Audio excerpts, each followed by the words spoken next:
तय गैबी मदद कैसे मिलती है? अल्लाह की गैबी ताकतों पर यकीन करके। और इसकी गैबी ताकतों पर यकीन रखना पता है क्या होता है?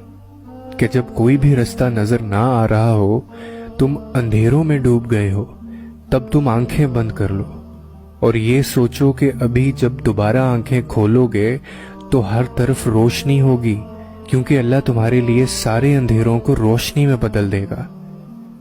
और फिर तुम्हें आंखें बंद करके भी सब साफ साफ दिखाई लेने लगेगा।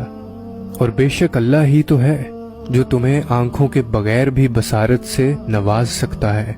वो अल्लाह जो हजरत मूसा के लिए गहरे समुंदर को फाड़ सकता है, तुम्हारा अल्लाह भी तो वही है ना। वो तुम्हारे लिए क्यों नहीं करेगा ये सब? वो तुम्हें गैबी रास्ते क्यों नहीं दिखाएगा? वो तुम्हारे लिए गैबी मदद कैसे नहीं भेजेगा? लेकिन तुम्हें यकीन भी तो मूसा जैसा करना पड़ेगा ना।